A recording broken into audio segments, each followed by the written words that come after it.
Hey guys, my name is Trevor Sullivan, and welcome back to the StratusGrid YouTube channel. I'm a solutions architect with StratusGrid. We are a premier consulting partner with AWS, and we also have a cloud hosted product that's called Stratosphere that helps you to cost optimize your AWS environments. If you're interested in talking to us about a consulting engagement, or you're interested in our product called Stratosphere to help you cost optimize your AWS environment, go ahead and hit this button up here that says Let's Talk, and we'd be happy to give you a demo and help you get onboarded onto Stratosphere. So in this video, what I wanted to talk about is something around the Instance Metadata Service, or IMDS service, in the Amazon EC2 or Elastic Compute Cloud service.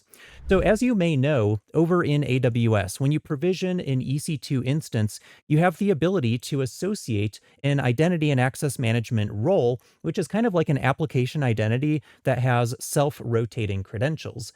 This is a really nice feature because we don't have to worry about statically generating access keys for authenticating to various AWS APIs.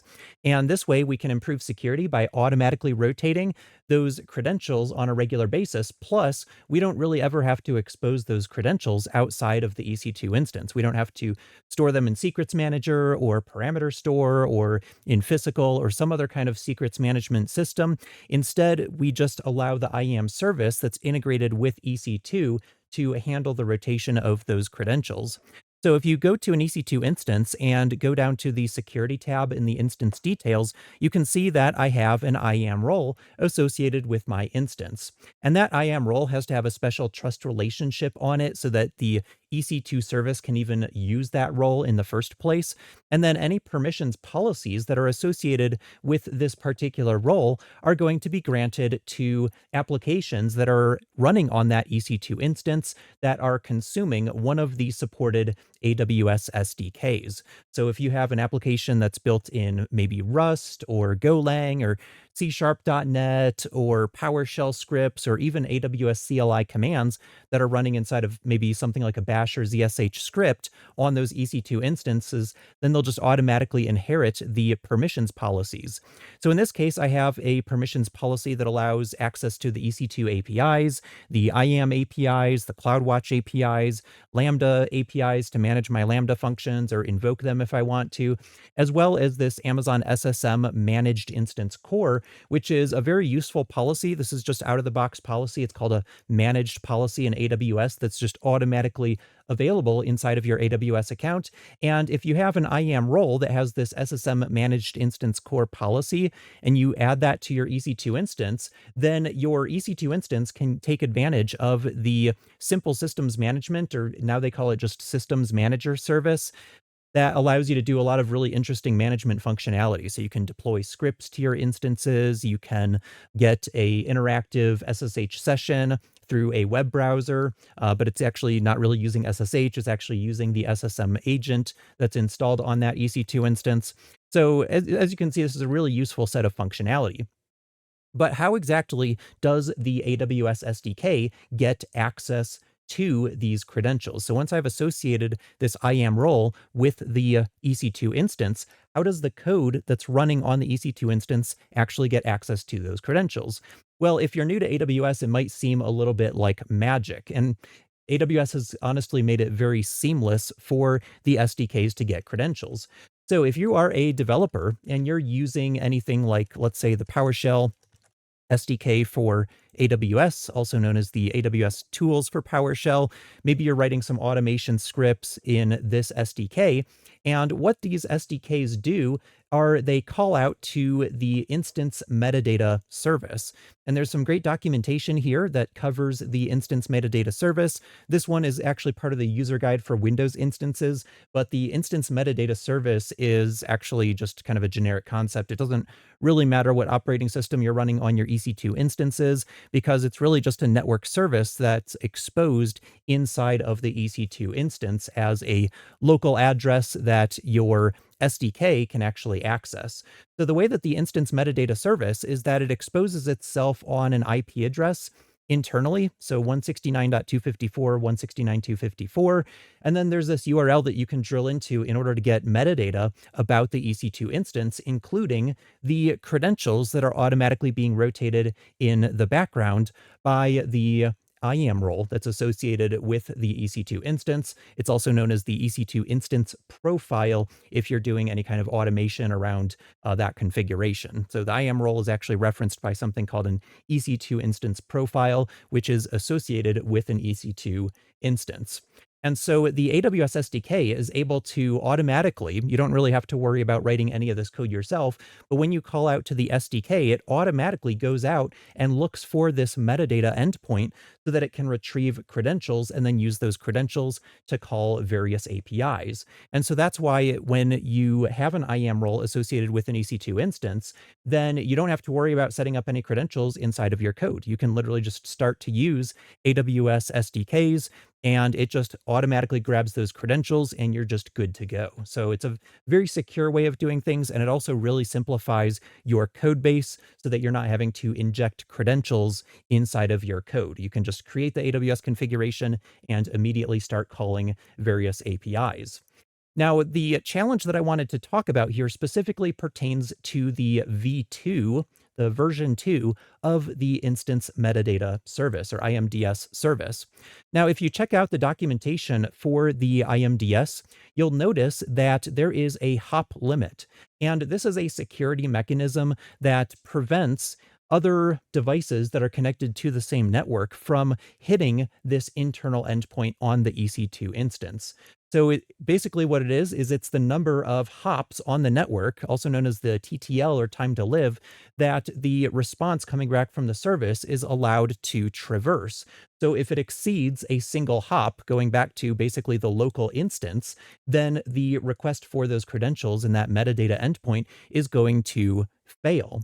And that's a great security feature because we don't want some other device on the network that's somehow able to route into that instance, especially if you've intentionally set up that EC2 instance as a router to obtain those credentials when they should not be allowed to. That's just another attack vector that attackers could potentially use in order to compromise credentials on EC2 instances.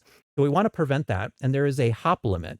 And one of the interesting things is that this hop limit is actually configurable. So you can actually increase that if you have specific scenarios where you need to enable access to this endpoint beyond the single hop that's allowed by default.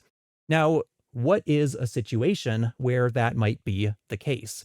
Well, I just came across this on social media recently where somebody provisioned an EC2 instance and they set the configuration for the instance metadata to force the newer V2 of the IMDS service rather than having backwards compatibility.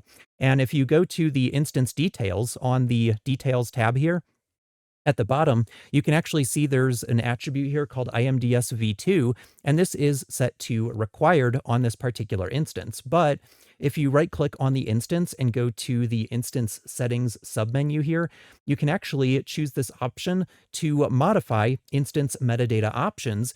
And you can actually disable the instance metadata service if you want to, but you can also set IMDS v2. So that's the newer version. You can set v2 to be optional. So you can say, well, I want v2 to be available, but I also want backwards compatibility with the original v1 of the instance metadata service. But in order to improve security and take advantage of this hop limit feature, as well as a header check that you can read about, there is a header here called X forwarded for, and that is also being validated by the IMDS service as a second kind of security layer.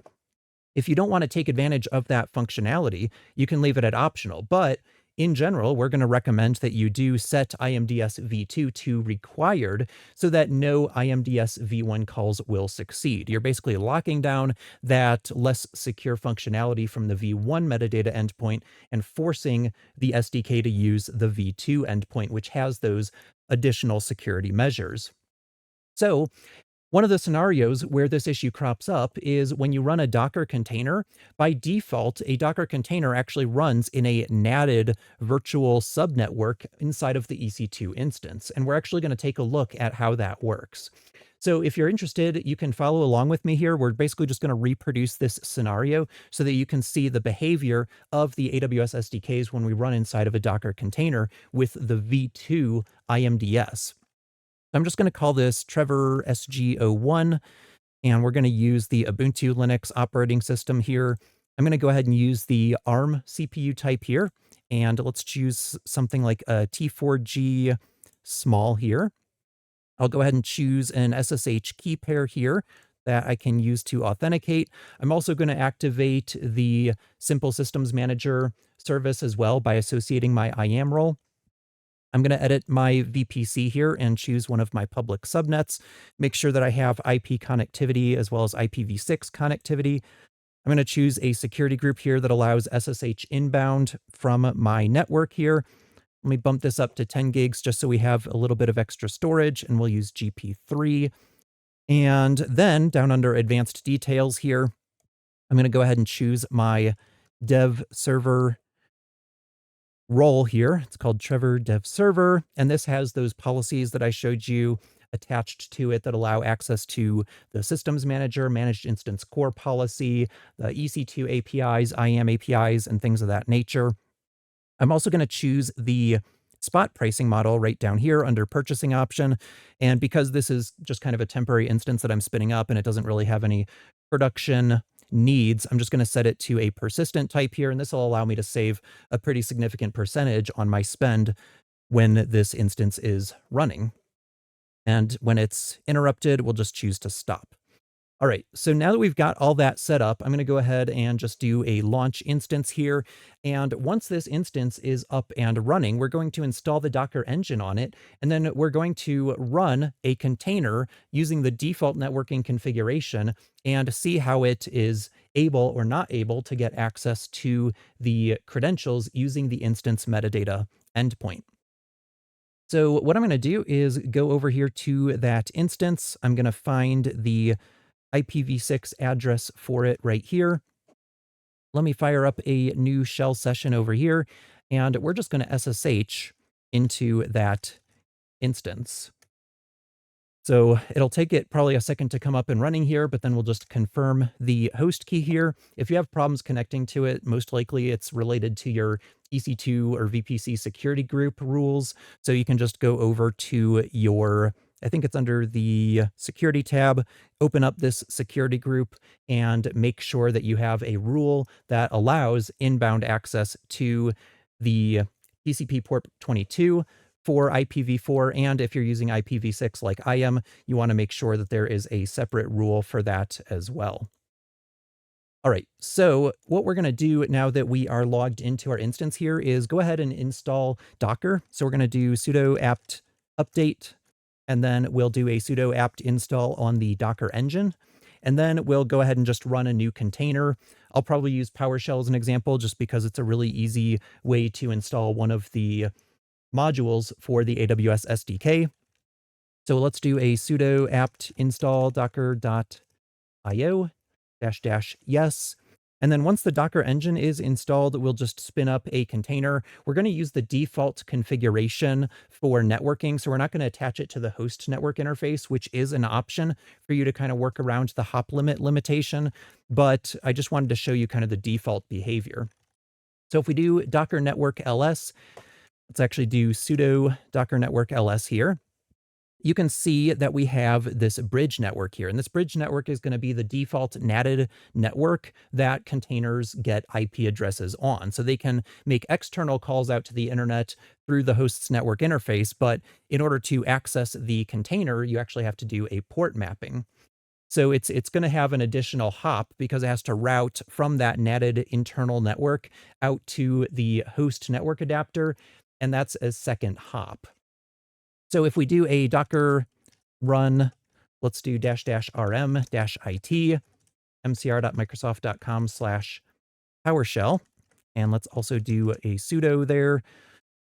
You could add the Ubuntu user to the Docker's to the Docker group, and that would allow you to not have to use sudo. But now that we're inside of this container, let's do install module, and I'm just going to do install module dash name aws.tools.lambda dash scope current user dash force. That'll install the Lambda module for PowerShell. And then I'm just going to make an API call to try to list Lambda functions. If you recall, the Trevor Dev Server IAM role does have the Lambda full access policy associated with it. So if I do get lm function list, that should succeed. And you can see I get a list of Lambda functions. So currently, this is working just fine, and that's probably because the v2 of IMDS is not being required right now. So let's go ahead and check that. If we head back to the EC2 service here, go to my running instance right here and scroll down, it does look like IMDS v2 is being set to required here. But under certain circumstances, this could actually fail. In fact, I tested this yesterday, and maybe I changed something a little bit different, but this was not actually working, and I was getting an error message saying that I was unable to get credentials from the Docker container here. And that is related to the hop limit. And so what we can actually do is modify the hop limit for our EC2 instances. And I wanted to show you how to accomplish that in case you do run into issues using the AWS SDKs from inside of a Docker container on the local instance here. So what we can do is fire up the AWS Cloud Shell service here. And this will allow me to just use whatever credentials I'm currently logged into my AWS account with in order to manage my AWS resources. So once we have the Cloud Shell environment set up here, we're going to install the PowerShell module for EC2. So let's run PowerShell, and then we'll do install module-name AWS tools EC2 scope current user dash force. And then once actually I did ECS there, what I actually want is EC2 instead. And once we've got that module installed, there's actually a PowerShell command that maps to the appropriate REST API that allows us to modify the instance metadata configuration. So let's do get command to discover which command we use to do that. And I'll say get command dash name, and then I'll just do star meta day star. And there are a whole bunch of commands here. So what we're going to do is actually limit it to the EC2 module. So we'll say dash mod star EC2, and that should limit it to just commands that are in the EC2 environment here. So what we're going to do is run edit EC2 instance metadata option. That's kind of a long thing here, so we can just use tab completion to auto-complete that. And then if we do a dash here to indicate that we want to add a parameter, we can see that there's instance ID. So that's the instance ID that we want to affect. Of course, keeping in mind that we have to make sure we're operating against the correct region where that instance exists. And then we also have HTTP put response hop limit. And so that's going to allow us to specify what the hop limit should actually be.